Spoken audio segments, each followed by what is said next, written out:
bit, and my panelists who are excellent are also very excited as well. We're going to start off with the pronoun round, then we'll start the live stream and then get the debate going. So you don't have to give your pronoun, but you can if you would like. I'll start myself and the panelists, I guess, left to right, and then we'll go through the teams in order. So as I said, Will, my pronouns are he, him. Bea, she, her. Mary, should I please? Ashish, he or they. Christopher, any pronoun. Speaking first, Mr. Lana, I use she, they, Speaking second is Rita, she, Organization? First is Miles, he, him. Second, he, him. Closing government? First, Mao, they, them. Thank you. Second, Jose, he, him, brothers. First, Robert, he. I was speaking second, she. Cool. All right. Is the live stream ready to go? Oh, it's going already. Okay. Sorry about that. All right. If there are no further questions before we begin, I will be timing on the app. So just checking everyone can hear that. And without further ado, I'd like to invite up the Prime Minister.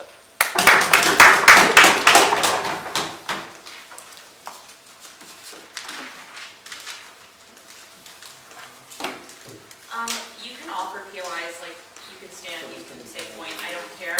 My only request is that if you want to whisper to your partner, please try to do so very quietly because I just find that very distracting. Yeah.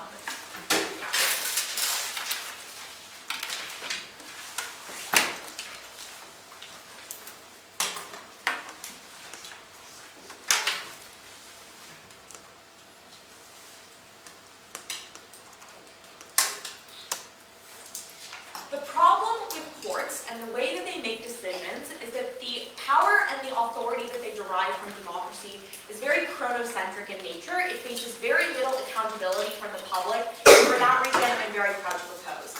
I'm going to be doing a few things for you in my speech today. First, I'm going to start off with the model, and then two arguments. First, I'm going to talk about why principally we think that democracies should be able to overturn these types of decisions and why we think they have that right.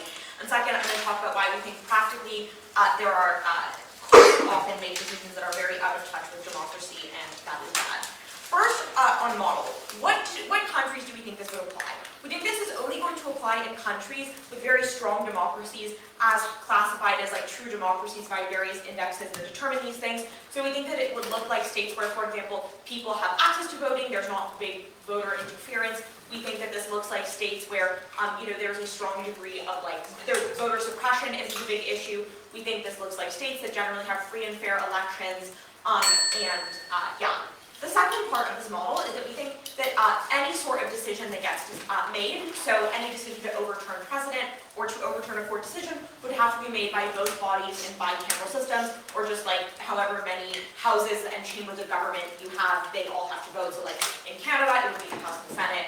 In the US, it would be the House and the Senate. In the UK, it would be like the House of Lords or whatever the mayhem is. And then the third part of this is that we would think any party can introduce a motion to overturn a vote. So even if you're not the majority, you can still take this to the floor if you want. The final part of this model is that we think that once a decision is overturned, we think it would be basically like a legal case never happened, so there would not be precedent set by the decision that the court made if that case were to be overturned. First argument then on why we think principally it is unjust that courts make decisions sometimes that the public disagrees with, and why we think they should be able to overturn it. There are broadly two parts of this argument. The first thing I want to point out is that right now the way that justices work in most countries is that they are selected by the ruling party, whether that be by a board that has more independence, or whether it is a more partisan selection process, and then it essentially goes to the chambers that usually exist in these governments, whatever sort of parliament they have, and they decide to approve these justices. We think on top of that, typically these people have lifelong terms. They cannot be removed unless there is for example, they happen to be impeached. The first part of this argument then is that we think that the way that justices get decided and allocated, i.e. the composition of the Supreme Court, is decided in a nature that is very arbitrary due to due to chronology. So if a spot opens up during a certain party's term where they are in power, they are able to influence the Supreme Court decisions for potentially decades to come. For example, if you are a president that has 3 spots open up in the Supreme Court, you are able to have the policy and the types of Supreme Court decisions that you you would like to make happen for 30, 40 years, however long those justices are on the court, compared to a president or a prime minister that may only have one spot open up or no spots open up.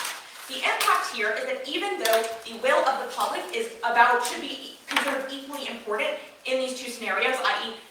Like the president that might be elected with one judge and the president that is elected with 3 spots opening up, are equally supported by democracy. They still have the way that you consider their legitimacy to make these decisions is equal, but one is able to have much more influence on the way that the Supreme Court decisions get made due to this factor, and we think that that is bad. We think that you should not have arbitrary influence based on factors like, how long it is that some people are going to live, or the willingness of justices to retire early versus live until the day that they, versus serve on the court until the day that they die. We think that we are able to overcome that at the point at which we have democracies able to overturn Supreme Court decisions, and we can equalize the power over legislation that happens between administrations. The second part of this principle is just that we think that there should be democratic influence over these types of decisions.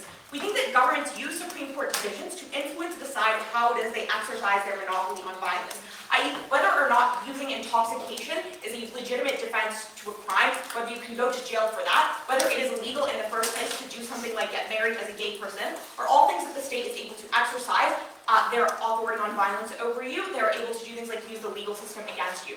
And we think that it is very bad to have very few people that serve on a Supreme Court that might not actually reflect the views of the public be able to do that, because we think that you give up your freedom to the government and sacrifice your autonomy and consent to that rule of authority over you, but at the point at which they exercise it in a way that the majority of people don't agree with, that is unjust. Before I go on, I'll take a POI. Should human rights be up to debate? Yeah, we think that there should be debate over what constitutes a human right and what that means. We think that that is broadly good that happens. We think that we support debating on what constitutes a human right and what the definition of a human right is. Second thing I want to talk about is why practically we think that this courts make bad decisions. The first thing I want to point, on occasion courts make bad decisions. The first part of this argument is about accountability. So we think that courts often face very little accountability for the decisions that they make.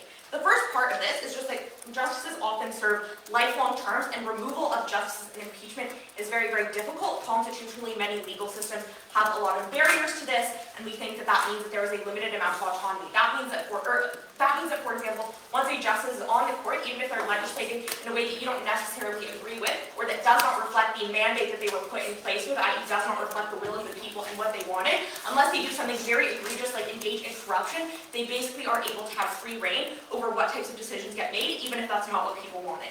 The second part of this argument is just that strong party discipline often exists in terms of appointing justice in the first place. This means that if you, as a politician, don't vote to put your party's candidate on the court, you are likely to face things like being primaried or being kicked out of your party if you don't get in line. And we think that means that justices that don't even have popular support, that may have 30% of people in a country actually thinking they should end up on the court, are able to have lots of influence in society, and we think that's bad. The second part of this argument is about the erosion of democracy. So we think it's much easier to erode democracy using courts. We think that it's because you can do things like ask judges to step down and put a new judge in that's going to live even longer. We think it's because it only requires you to have one election to do something like staff the court versus the many that it takes to do things like wear away at your opposition over time and reduce their power significantly. This is what happens in countries like Poland, for example.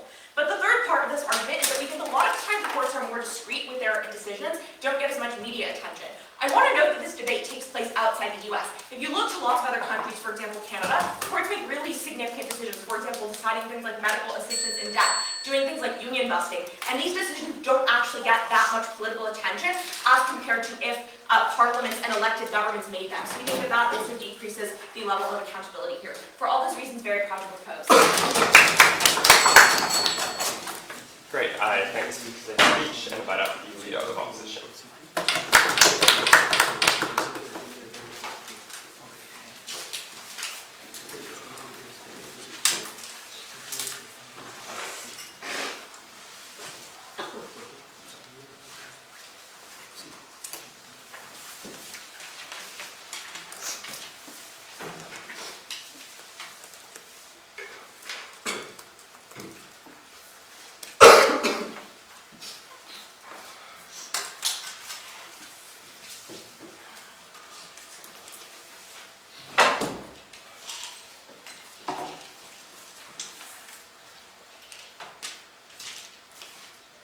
In a wave of social conservatism in Latin America, it was the Supreme Court in Colombia and Chile that decriminalized abortion.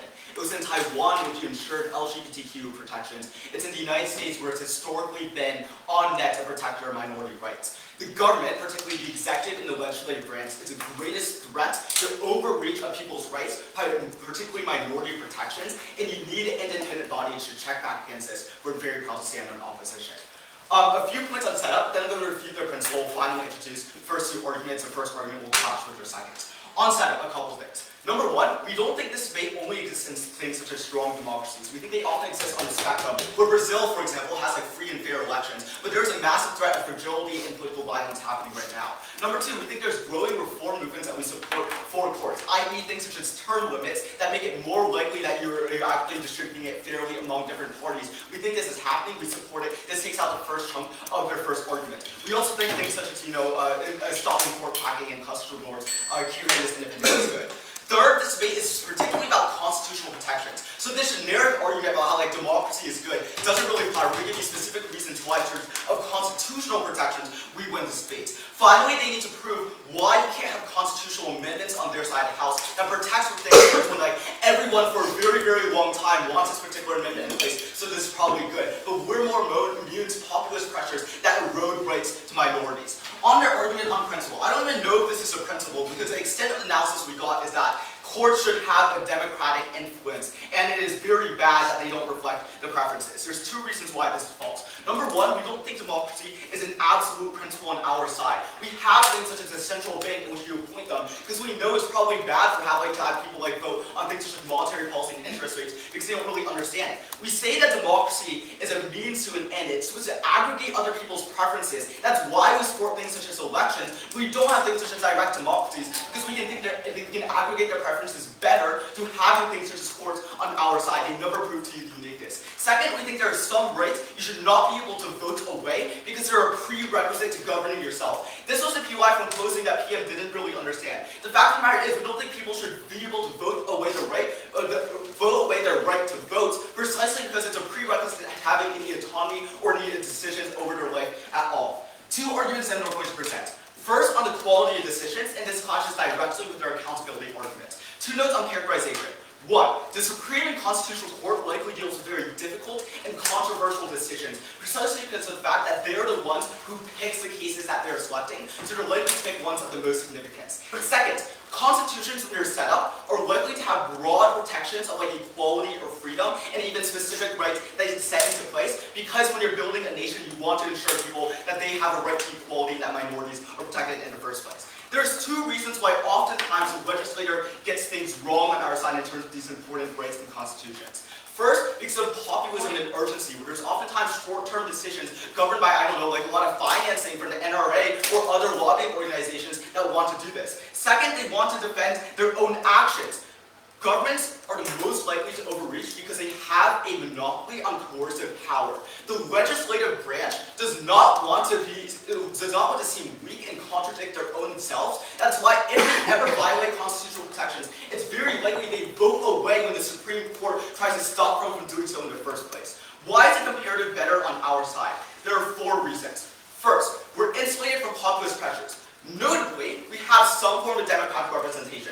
It is the legislators themselves who are appointing the people in the first place. But also notably, that they aren't able to be, voted out by the legislator or by the people unless there's high standards of impeachment or corruption.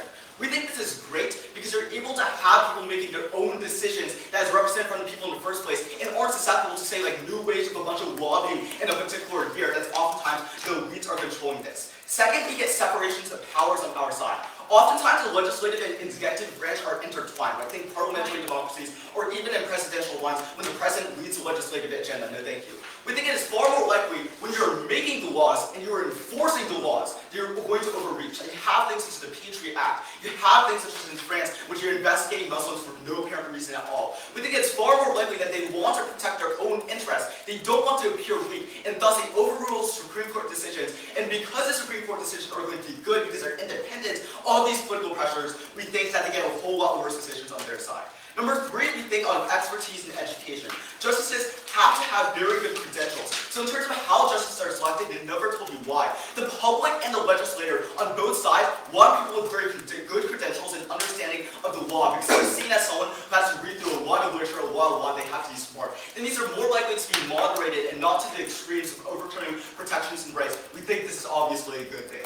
Finally, their mandate is to protect the Constitution and the rights of the people. This is uniquely a difference with the legislator, in which they're just implementing laws on their side, and they want to be seen as someone who takes action and creates change for the people. So it's far more likely that they take risks that don't actually protect their Constitution and rights, because there's not their explicit mandate. It's oftentimes not what people are voting for in the ballot box. I'll take closing.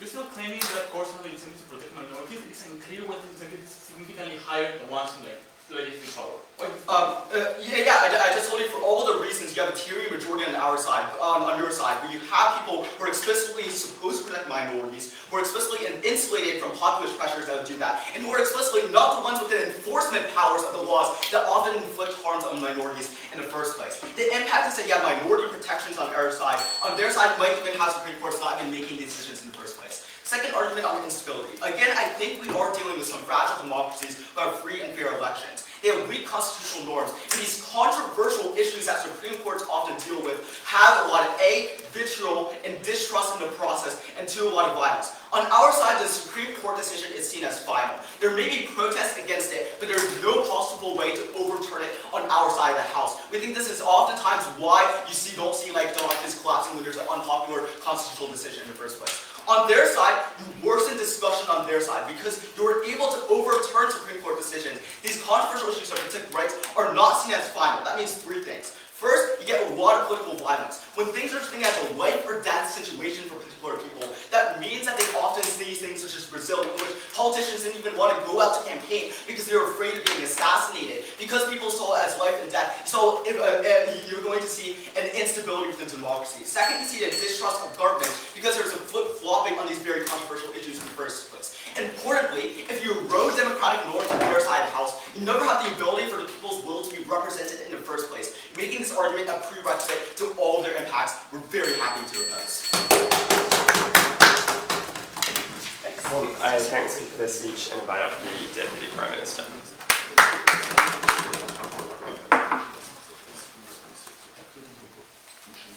Opposition bench in this debate is going to try to strawman you into believing that a human right is a very simple thing.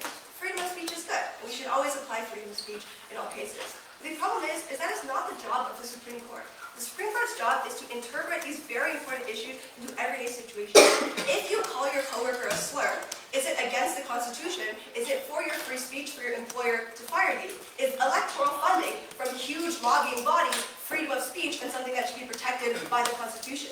These are the vital issues that we on side proposition believe should be protected by the democratic rights of the people, not by an archaic body that is entirely decided up to the winds and the flows of time. 2 themes in the speech then. Firstly, why we went on the principle, secondly, on the practical.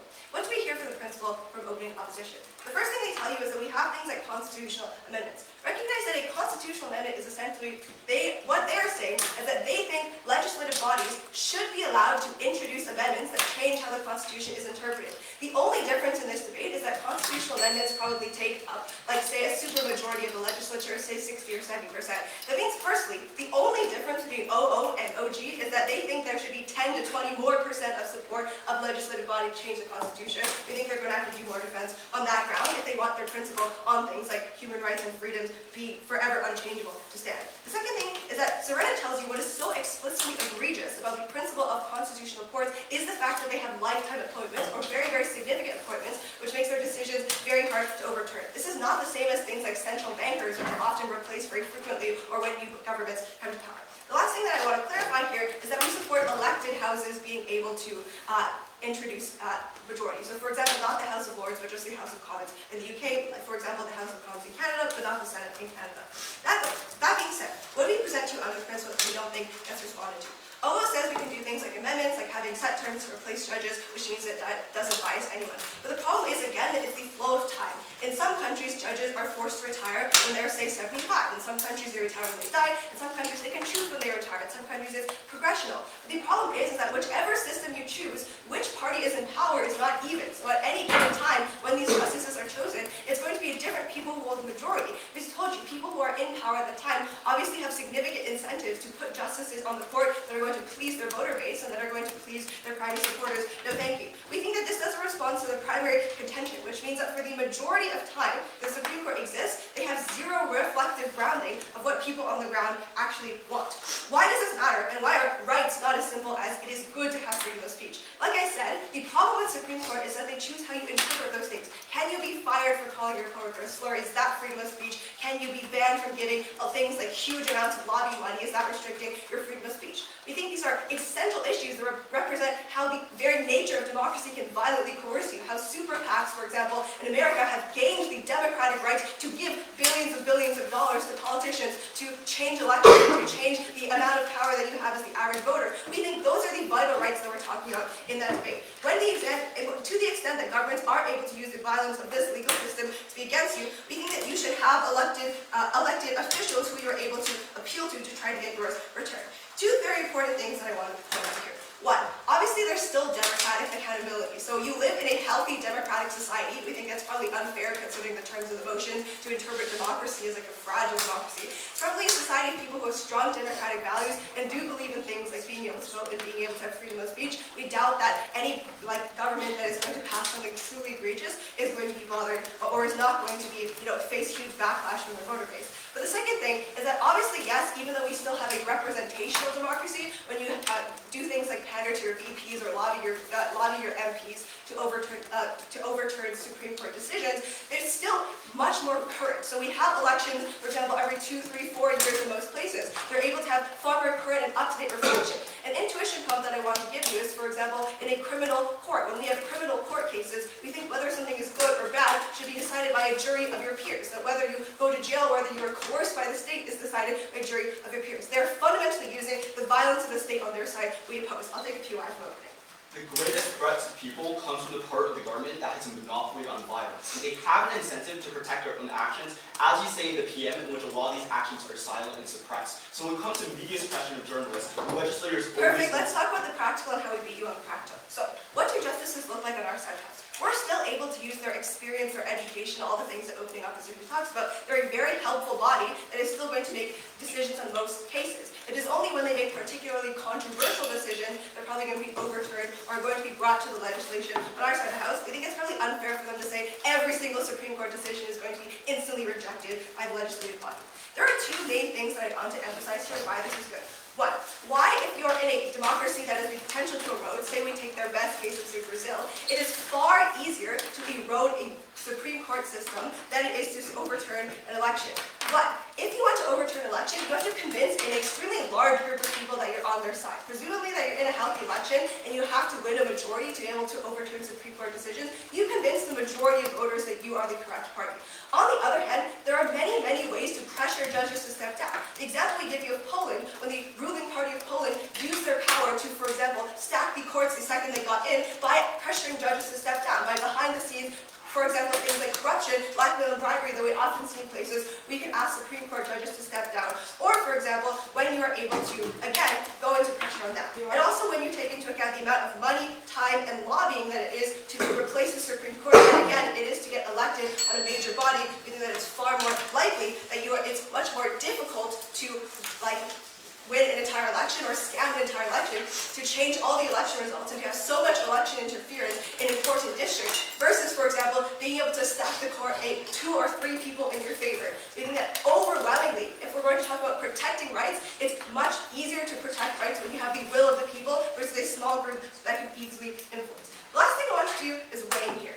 If the Supreme Court is flawed, they are flawed forever. The decision they make that is biased, the overturning of Roe v. Wade, allowing political lobbying to be protected by free speech, is forever, or is very, very difficult to overturn on their side of the house. Whereas if a government makes a bad decision, if a government makes a decision that goes against democracy, that goes against human rights, in a place where democratic accountability exists, you are far more likely to get a huge wave of backlash that is more likely to be protected. The very simple thing is that we think on our side of the house, terrible violence also occurs when Supreme Courts don't listen to the people. In Poland, when the Supreme Court outlaws abortion, even though the vast majority of people support it, you also get the same terrible violence they talk about. The only difference is whether it can overturn democratically on our side or if it's for forever. For that reason, very practical points. Excellent. thanks for their speech and invite up the Deputy Leader of the Opposition.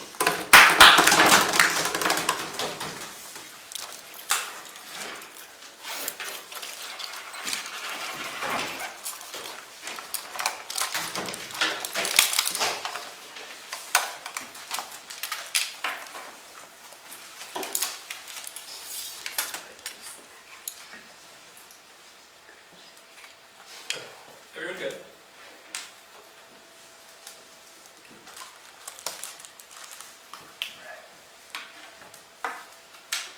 I'm going to do 3 different things in this speech. I'm going to begin with some high-level framing about the incentives of such justices. Then I'll move into discussing the principle in this round. And finally, I'll talk about how they subvert democracy and increase backsliding under their side of the house.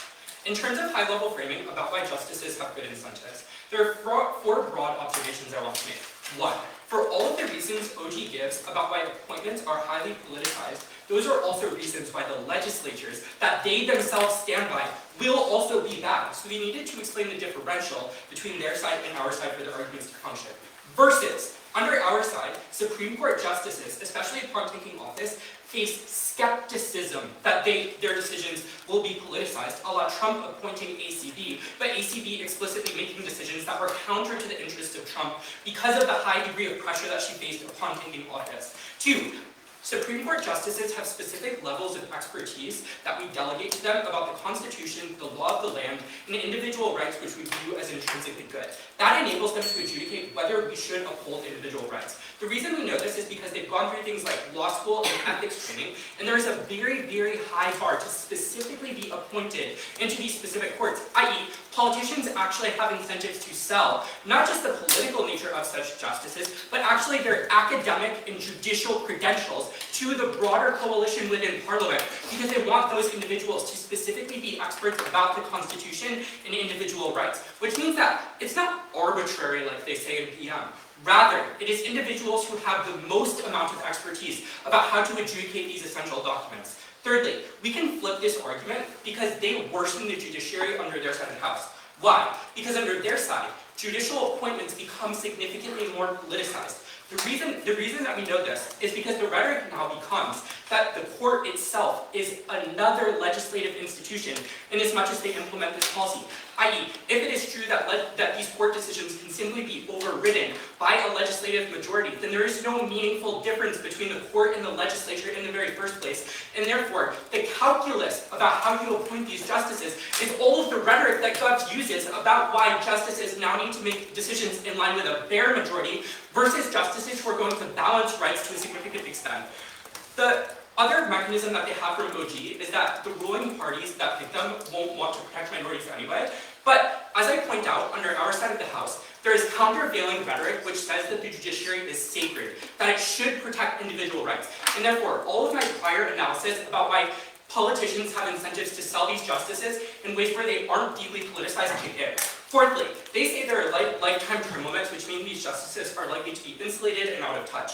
We explicitly set up in the stance that we can still set up term limits under our side, but worst case scenario, all of our arguments still apply about expertise, because inasmuch as they're in the court for longer, they've been exposed to a higher degree of decisions and see a greater landscape of legal discourse that is around, and therefore have a greater capacity to adjudicate decisions that come to them. The second thing I want to talk about is how they gut individuals' democratic will. And here, I want to engage with the best form of the government principle, which is that everyone is inherently equal, and therefore, inasmuch as that is true, representing the will of the majority is the only fair way for us to operate in a democracy. It is true that everyone is equal, but this is an argument for our side because their policy only and consistently protects a bare majority of individuals while leaving others out to dry. I.e., you see a legislator where the winning coalition is the one that only caters to majority groups. Whereas, Supreme Courts by their nature are intended to protect individual rights, because it's often the case that they have to balance the rights of the majority and the rights of the majority in the ways in which they make decisions. So the purpose of Supreme Courts is to ask themselves, in adjudicating these important rights questions, what is most fair for both parties involved in this particular judicial question. So the implication of this is that if you believe the Gov bench metric that everyone has equal levels of dignity, we respect that dignity, because here's the important way. Under their side, they only protect a bare majority, whereas under our side, we get deliberation which says, let's balance the rights of everyone involved in this particular decision. But secondly, their policy actively undermines judicial deliberation to a significant extent. Because now the Supreme Court is preemptively scared that their decision will be overturned. They don't want to look bad, they don't want to tarnish their legacy, and therefore that worsens the types of decisions they make and pressures them to make decisions which only represent the will of the majority. Next, they claim that these are highly complex subjective decisions, and therefore these should be subject only to the people. As I pointed out earlier, we can still have a balancing between the majority and the majority, but there are also checks inbuilt to the judicial system which Gov's policy undermines. These look like three things. One, the people who are bringing these cases forward to the Supreme Court and the Constitutional Court still have input, because lawyers, guess what, are still representing people in the interest groups, and justices get to take that into account. Two, if people really overwhelmingly want something, as we point out, you can implement things like amendments, but the reason we have a high bar for that is because there should be a very, very high bar to democratically subvert individuals' will. So this answers the OG push, which says, but it's irreversible, you can't change it down the line. Of course you can, especially as new court cases emerge, where specific court cases are relevant to individuals' rights. Thirdly, the legislature has certain ways to balance rights if the majority really wants something, which also gets the balancing of democratic principles that I talked about. For instance, the rise of the regulatory state means that if you really don't like a court decision, the legislator can still implement something which makes the majority happy too. So what all this goes to show is that, inasmuch as Gov correctly claims, we do not know what is good, we get a much better, much fairer approximation of what is good through specific separation of powers, CG.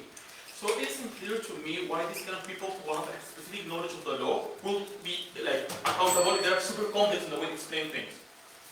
It's that they're hearing arguments from both sides and therefore have to deliberate. Like, all of my arguments about expertise still taken, I'm unclear what the PUI is going for. But secondly, there are certain fundamental rights that exist that act as a precondition on whether or not you can participate in democracy in the very first place. And as much as we protect those, that is good in itself. Secondly, how does their policy engender political stability? A starting point I want to say is that it's very difficult to establish buy-in, especially in nation regimes which OG flippantly assumes just aren't going to function in this debate. When you now say that the legislator can instantly override the decisions that the judiciary is making, it is much, much easier to make the claim that we shouldn't protect the judiciary at all, and the judiciary shouldn't have independence, which means backsliding under their side is significantly easier when you can't rhetorically make the claim that we should be protecting our courts, protecting our justices, which means it's more likely that another populist party, as Miles very clearly points out in our second argument, comes to power in the explicit rhetoric that we should protect majoritarian interests and undermines pacts between the old guard and the new guard. That is bad for minorities who are the most vulnerable and to whom we have a reparative obligation. Very proud to oppose.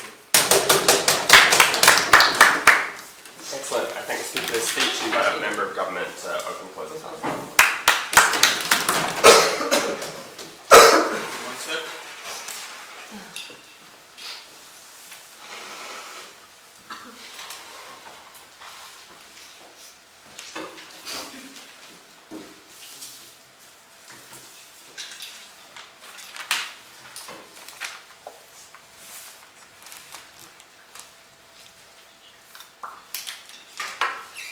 I will ask the PUIs to be just done visually with no comments into that. Script is taken for a speech. This is the first time Spanish speaking team is actually in the audio board, so we can go around those.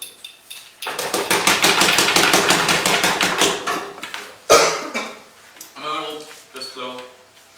Okay, I lost my glasses, I'm super blind, so I'll probably be looking really close into my notes. Okay. So I'll begin my speech in 3, 2, 1. The most important question in this debate is how we get better decisions, specifically to the most vulnerable. Why is this true? Because if you know, the principal claims from OG have a practical impact. It's how your life is affected in the long term, right? How you can marry people, how you can get benefits and healthcare and whatever. So therefore, the practical impact, specifically with the claims from opening opposition, need to be tackled in order to win this debate. We're going to prove to you 3 main things. Firstly, why the court nowadays will have the incentive to cater to minorities or to social change in the same way as the legislation could do. We're going to prove this at the second point, and lastly we're going to do some weighing here. So why would we believe that courts are unlikely to do the specific changes to minorities and things like that?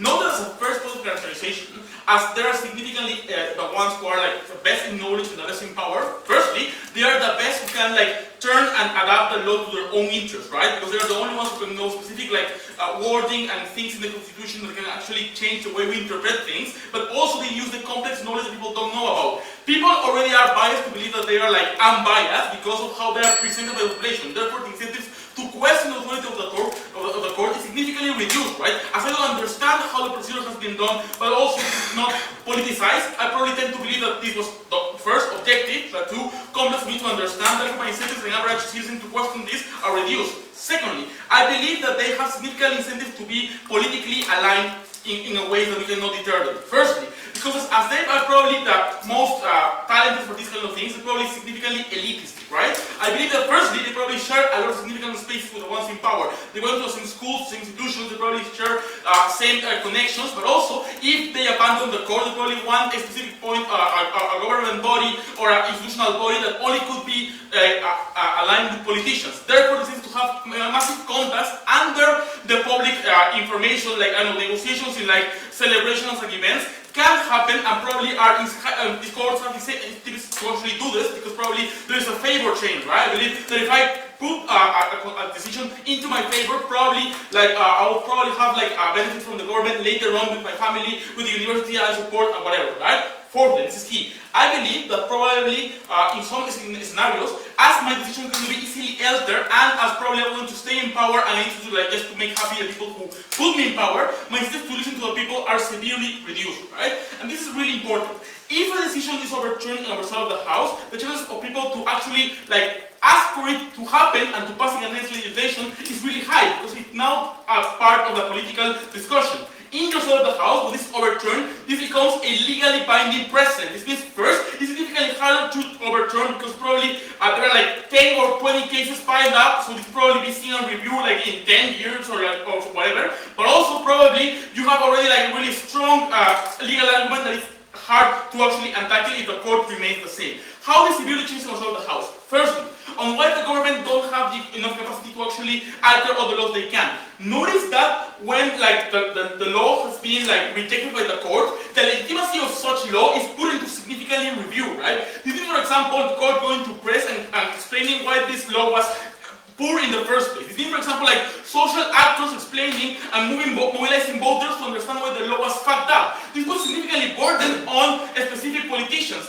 who probably know that the law they asked for the first place, or they pushed for the first place, is constantly under attack, and therefore probably they have incentive to change their mind and not to overturn it. If they overturn it, probably they will be harmed in the next election because they are seen as just putting their power over what constitutes a human right, for instance. Therefore, this incentive is really high also in the House. Secondly, we believe that politicians have a massive incentive to cater to minorities in comparison to the courts. Four things here. Firstly, new voters, new issues. As politicians need to survive the massive changes of how democracy works, and probably there is a massive tendency for like more people, for example, migrants getting their homes in the US and Europe, like more feminist and LGBTQ rights being part of like the political sphere, popular culture, and young generations being more acceptable of these things because they are born with them and don't see them as strange. Probably these politicians have to cater to these needs in a better way. Firstly, because it's a significantly like political active you can get, right? If you are overturning a conservative decision by the court, like preserving abortion or LGBTQ rights,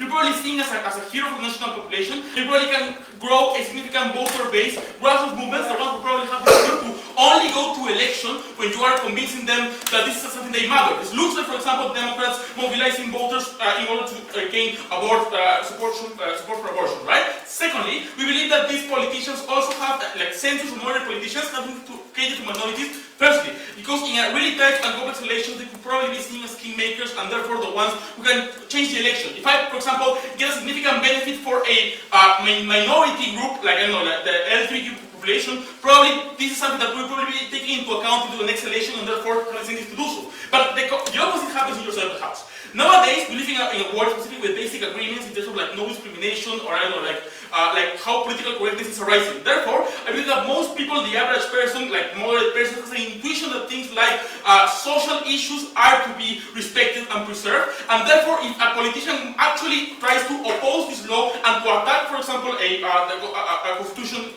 law that the court was only a progressive way, probably you will be severely under attack on the next election. But even in the worst case, if it happens, this significantly mobilizes voters to now have the agency in the next election to elect people based specifically on their ability to overturn this political thing or to ask for a new election discussion. This is significantly good because now people are more involved into this outtake government.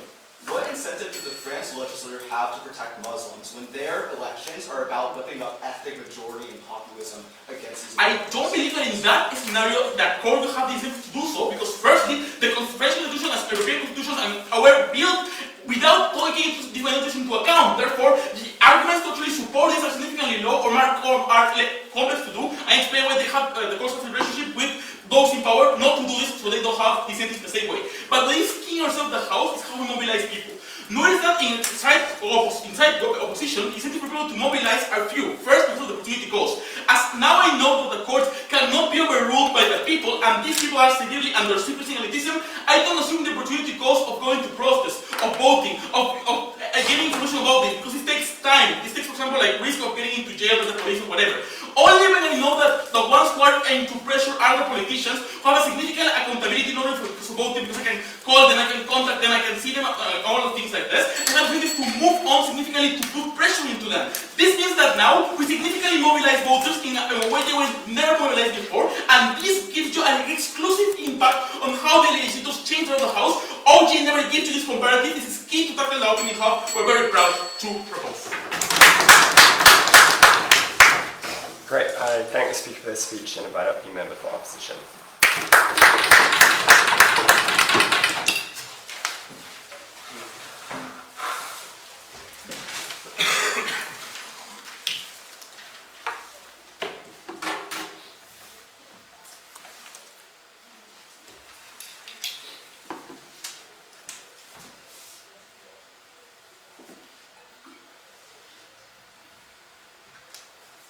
Unfortunately, people really like taking away each other's rights. This debate so far has agreed that they want to protect minorities who are oppressed in many states. In closing opposition, we'll give you incentives as to why people generally democratically oppress others in three ways, three extensions then. First of all, why democracy in general skews against minorities. Secondly, especially in the emerging democracies that OO talks about, this happens. And thirdly, a vertical extension on the incentives of judges engaging with closing government. First of all, note that you being born in a democracy is completely random. So you don't choose the community that you have to persuade in order to get your rights. This could mean that just by virtue of chance, you are surrounded by people who are ideologically aligned against your political interests, such as abolishing sodomy laws, and it's just difficult numerically to persuade 90% of the population to change their opinion. Secondly, just by virtue of being a minority, your experiences are fundamentally alien to everyone else, because you may have your own language, your own culture, your own practices. Therefore, even if you have compelling arguments, other people just can't find them as persuasive. Thirdly, you usually just have one vote, meaning that even if you find people who are like you can't aggregate as many votes to get the changes that you want to do. And even if you want to mobilize and fight against the system by having activists, by having campaigns, you don't have enough resources compared to most people who have as many commercials, who have as many billboards. And finally, even if CG is right, and there is an activist trend right now in society, that takes a lot of time to happen, to change, because when people grow older, their ideas become more consolidated. Note also that politicians are quite risk-averse because they don't want to lose an electorate. So if there is a segment of the population that really wants something, but most people are kind of on the fence, even if they're okay with it, most politicians don't want to risk it. Whereas, Supreme Court judges don't care because, as OG says, they can't be appointed. For this reason, democracy fundamentally is very difficult to shift, like human rights over time. I would like to focus on emerging democracies in particular. And the only thing OO really says about them is, they have waves of conservative populism, and Latin America hates the gays for some reason. I'm going to give you structural reasons as to why the people in general are opposed to liberal rights in emerging democracy. And I would like to make a delineation here between liberalism and progressivism, because this debate so far just assumes that progressivism is for some reason good and conservatism is bad. What we posit in this debate, but it's important, is for you to have freedom from state coercion, right? If you are imprisoned, if you lose your freedom of speech, you lose your freedom of your ability, you can't live a dignified life because you can't choose what to do. So we don't care if these are conservative or liberal law or progressive laws. We just want freedom from the state. Why is this unlikely to happen in developing nations? First of all, note the post-colonial insofar as they were used to authoritarian institutions their entire life. During their education, they were taught that they should just respect the supreme leader. In the state media and propaganda, the West was demonized as being against it, especially during communist states that were competing with the West, such as in Eastern Europe. And people generally have a distrust of institutions. So in many cases, liberal values are then seen as an imposition or something foreign. They associate feminism and LGBT rights with the West. This is especially true in many African states where it is seen that Western nations who have taken away their local cultures are now trying to push stuff as you have to let go of your religion that says, for instance, that men are superior to women, or that sodomy is something that should be socially accepted. Therefore, there is intrinsic backlash among the population against these rights. Note that revolutionary leaders in particular can co-opt this as a way for you to reclaim your own autonomy. This engagement with CG, because it's really efficient for young people. Young people like to think of themselves as revolutionary, and maybe in the West, young people are revolutionary by rebelling against the patriarchy, but in many African states, young people are revolutionary by rebelling against Western values that are imposed on them. Secondly, many of post-authoritarian states come from like a war where there was religious and ethnic conflict that caused a lot of resentment. Think of states like Bosnia and Rwanda, where along ethnic and religious lines, people died, and now you had a revolutionary movement in which you conquered a fought victory. Which means that the people want to oppress the minority. They want to get retaliation and revenge for what happened, so they're likely to vote this sin. And before I move on as to why the Constitution is better on the comparison, I would first like to engage with CG's reasons why it's bad. But before I say that, just on the wing, if we have proven that democracy is insufficient to do this anyway, that means we want to compare it to its worst members of the House, even if judges are imperfect on CG. But what the CG says, first of all, they say on mobilizing voters, now there's more scrutiny. Yes, but if culturally they want to take back these rights, then this scrutiny is bad. Next, they say that people generally don't question these laws because they're too incomprehensible to them. They don't have the legal expertise. Yes, but activists do. Activists in particular really care about this. For instance, LGBT activists or feminist activists. What this means is they can craft arguments that are really specialized and they can slip it by the general population. So if you make a specific legal argument that women should be granted rights because women should also be citizens because the Constitution says that everyone should have equal right to vote, you can make a specific argument that convinces judges, but it slips past the population exactly for the reason CG says, because they don't have this expertise. And you can make more targeted arguments, and you need to expend fewer resources. Thirdly, they say they are elitist. Note that even if they are elitist, they don't need as many favors from politicians because they're Supreme Court judges, they have money and power anyway. The comparative is politicians who do need more power because they are vulnerable to the election cycle and they can be screwed over. Why are constitutions in general then better in emerging democracy? Note that in many cases they were just copy-pasted from developing states that have a history of the Constitution enshrining human rights from philosophers such as Rousseau and philosophers such as Voltaire. Note that they wrote most of the literature. You don't think, oh, it says, in universities they teach you expertise. But in universities, they specifically teach you the values of liberal democracies coming from Europe. I will objectively say these are good values, and most states copy these constitutions. Why? So for instance, South Africa just copied Western constitutions. First of all, because there's a lack of expertise in any of these states, we don't have a constitution of their own, and they want to consolidate democracy as fast as possible. Secondly, they want to virtue signal to developing states so they get more FDI, so that the media portrays them as the development. So this creates more support for these new states, so they can join international institutions such as the UN and stuff like that, and so they can also persuade foreign actors to see them as benevolent. For this reason, since this debate agreed that they are kind of elitist technocrats who want to uphold the Constitution, we proved that most constitutions tend to skew to protecting individual rights. So even though most people don't want to abolish sodomy laws in South Africa, we have same-sex marriage in South Africa. We proved this. Oh, did it. For this reason, it's a CO win. Excellent. I thank speak for this speech and invite up the government witness.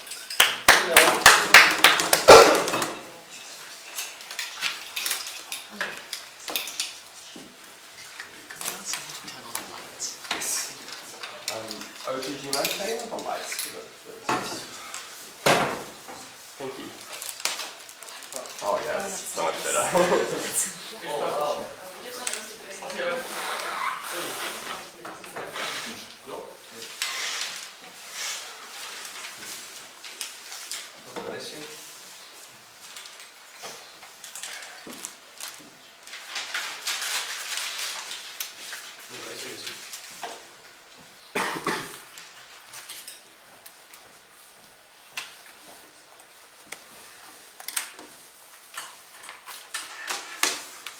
I will start in 3, 2, 1. Our coach doesn't say the case doesn't need to be perfect. It only need to be fine in order to win this debate. I only want to do one thing because it's the only thing needed to do. Why the courts, in the majority of cases, are going to take decisions that are worse in comparison to the politicians. The main claim from both opposition teams is that the courts, because of the expertise they have, because of the things they have been taught in college, they are more likely to be more progressive, and therefore they are the only ones that are going to take into account the things that care about minorities. The Mercury decision is that they are experts. Meaning, if they are experts, that necessarily means that they take into account lawful things, and they will balance in an objective and lawful way the interests of the minorities in the comparison of the politicians that they will necessarily be taking into account the decisions of the people that may be conservative in some cases. I want to be clear, in many cases, minorities will be equally bad. For example, if you have a society in which 60% of the people is homophobic or mostly conservative, therefore that means that the vast majority of politicians in that place will be conservative. And therefore that means that in the vast majority of cases, the juries that will be elected to the Supreme Court will be conservatives. Again, let's be clear about the ways that the juries are elected in the first place. Yes, you need to meet a high bar in order to be at least considered to be one of them. But what is the tipping point? What is the reason that the parties at the end decide to choose you? It is only because you are an expert? No, because there are a lot of them. Yes, there are not millions of people that are highly prepared to be part of the Supreme Court, but you have a lot of them. You have space, you have a lot of them to choose. Therefore, why are they choosing one and not the other? Because they are ideologically more proximate to one party and not the other. That's the reason why when the Democrats are in power, they choose always more progressive kind of juries, and when the conservatives are in power, they choose always more conservative juries. That's because you have to that's because you know they are experts, and that's because you know that you can choose them, and you can say to people, you can justify to people they have the capacity to do so, and therefore they are not going to say, hey, he's not capable, he is, but you also know that he is proximate to your beliefs. What does that mean? That, as Mauricio told you, they can justify the decisions that are in rule with the things you want. Like, for example, banning abortion. Like, for example, banning gay marriage. Why they can do this? Because they know law, because they know the way to do so, because they know that there's a lawful way in order to explain to people, or even more important, because they know they don't even have to explain to people their decisions because they are the expert, right? The decisions they are taking are necessarily good decisions, because if they are in that place if they were elected the Supreme Court jurists, it's because they have the knowledge to do so, and therefore necessarily their decisions are good. The problem with their side is that they deny to engage with the fact that they are elected not only because of their capacities, but also because of their proximity with ideological interests. But even more reasons to believe this is necessarily true. If you are a politician and you have to decide who is going to be the next jury, you will choose a jury that is completely objective, risking that their decisions are not necessarily going to benefit you. No, you're probably going to choose a jury that is more proximate to you, because their decisions are going to be enacted and are going to take power to you for a lot of years. Therefore, as they have proved to you in upside, you have an interest to keep the power, and therefore you will choose the juries in the way I have said so. I believe this is not to deal with the vast majority of the characterization that's already said. I don't have to engage with all the other mechanisms because, again, they denied to engage with the part about the political way in which these people are chosen in the first place. I now want to talk about this claim from OO about political violence. I believe political violence is way worse on their side, because their mechanism is if the decision is now permanent, people won't want to do a revolution or something like that. It's the exact opposite. When you literally don't have any legal democratic way to change the things that are happening, your only option is literally to turn down the entire government. This has consistently passed in the majority of third world countries. For example, Peru, Mexico, Colombia, Chile. You have a lot of examples in which the decision that have been taken in the Supreme Court literally means that people will have to end up killing each other. When in the comparative, you know that you have a democratic way to change things. You literally can vote for politicians that can now overturn the decisions in the way you want to have. You can do campaign. You can wait for a more favorable political moment in order to know that people will now prefer to choose your decision. I know it's hard to do. I agree with CEO. The only difference is that it is possible in contrast with having this decision that is completely impossible to change, that they have already pointed out because they believe this was a good thing in the first place.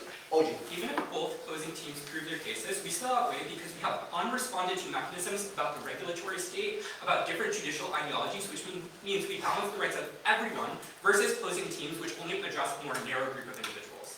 Yeah, I'm completely true that you are not going to have a completely conservative Supreme Court, that you will have a majority of conservatives in one moment and then you will have a majority of liberal ones. Therefore, you are still going to have a situation in which you are worse on your side. It is not a perfect balance because you will always have an even number, and therefore it's what you say. And no, I will now wanna simply claim that I believe it's more true in our case that I will give more mechanisms on why it is more likely that we will have capacity to change the things in a political way. For example, young people are probably enough to prove this. Young people are increasingly progressive. This is because they are consuming more of internet and pop culture, which is majority liberal. They are going more to college, that is way more liberal. They are traveling more because now it's getting cheaper, and therefore they are getting in contact with people from different backgrounds. This means they now can contrast their ideas, and given that young people are going to be the vast majority of people in the future, this means that in the future it is likely that if right now the decision of a court have taken out gay marriage right, we can overturn that decision in, I don't know, 10 years, 15 years. We have the capacity to take out our decision. We have proved to do that in the vast majority of cases, the courts have bad incentives against minorities, and therefore we win this debate. Great, I thank the speaker for this speech and invite up the opposition whip for the debate.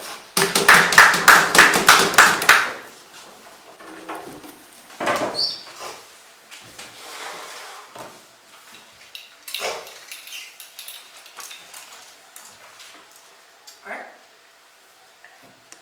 I'll start in 3, 2, 1. Just proving something might be good in general is not enough, because then you cannot weigh the likelihood of that situation possibly occurring. But the top half is, well, in general, if this might happen, this weird rogue judge might do this, then we might be good. When opening opposition, well, if that situation does maybe occur, we are good. The question is, what the fuck is the situation is that we are talking about, i.e., how often do you think that unless you're the US, which I will say is one country out of about 200 in the world that is a specific clusterfuck, we don't know how often you should weigh, that unless you're the US, how often does it happen in Germany or France or the UK, for fuck's sake, that someone just stands up and completely wants to remove some of the basic human rights that people have been fucking born in? I don't think this is the likely scenario that we're talking about. I don't think this is a strong Western liberal democracies, because I'm genuinely unsure how likely this is, based on the fact that also governments do not actually prove perverse incentive of Supreme Court justice. They just might get lazy or just might not be represented over time. I'm genuinely unsure why I care about that. First, they kick out CG, OG, weighing.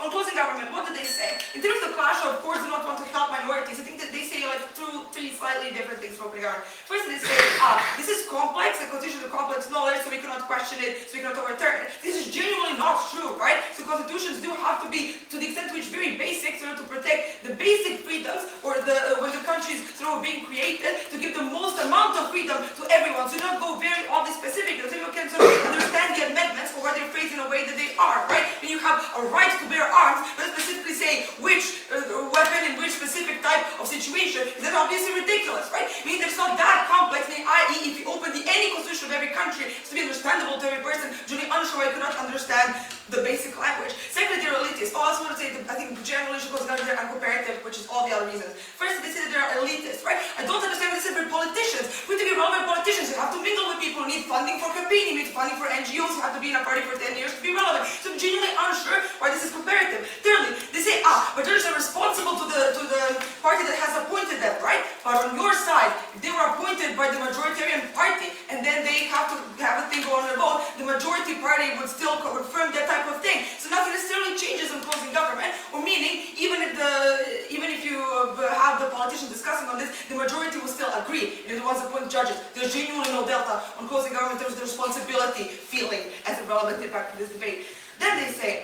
But on the comparative, politicians are very good and responsible to minorities for 4 reasons. If that is true, then I'm unsure why in their case they would appoint a controversial or like a conservative judge that the people would backlash against. If all 4 reasons the member says is true, so I like minorities, then you're probably not going to appoint like a governor that has been like very conservative for most of the time, or that has been known for 20 years in actual courtroom, which is people that you elect, by the way, has been known to have like controversial decisions of not protecting a minority in a certain situation against police or things like that. So if their case is true, then it's genuinely uncomparative as to why these incentives are not on our side as well. Because I don't think you get any specific type of responses to everything that Robbie tells you, which is the fact that in specific instances, when you have countries emerging as democracies, they get these basic rights anyway, but the context of them being likely to then backslide is something that you ought to protect, which is the likelihood analysis of this scenario actually being true versus untrue in closing government, how likely it is that we have to protect something that happens on both sides. On opening government, I think the idea is to say, the democratic principle, right? The idea that you're not the courts are not representative, therefore we should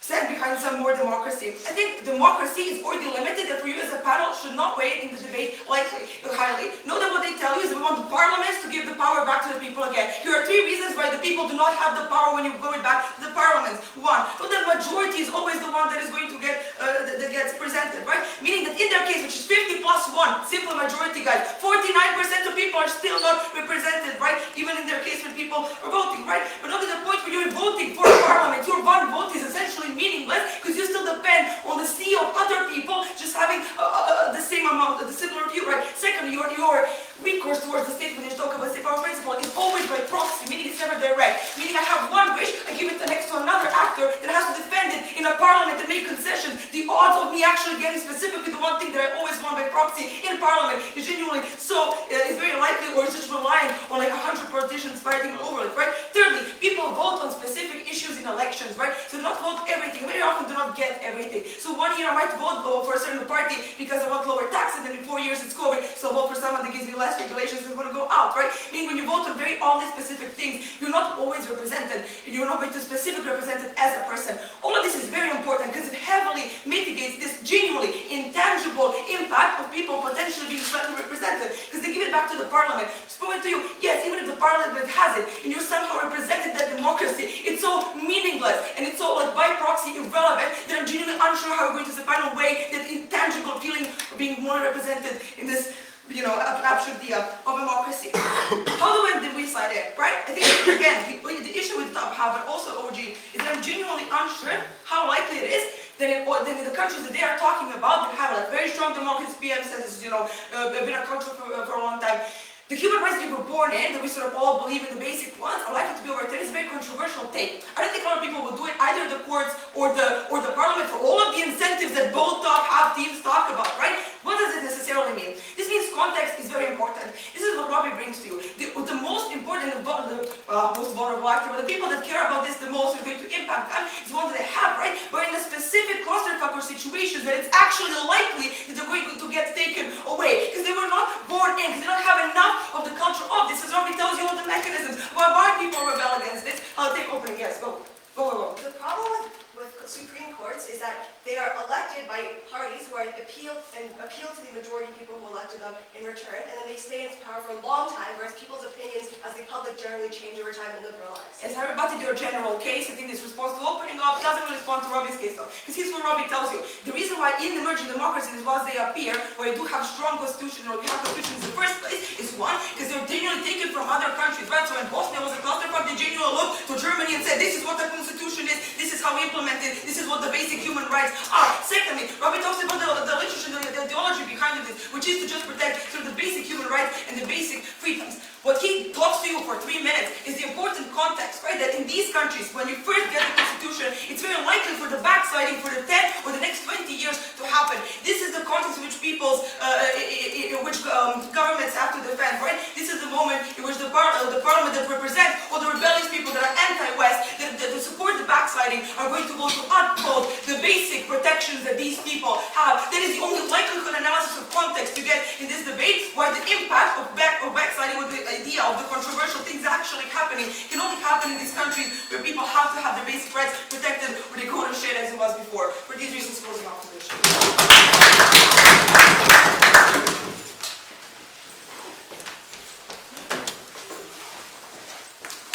Excellent. Thank everyone for the great debate. Of course, we can see the result in the room. We'll be announcing it later, but thank you all for the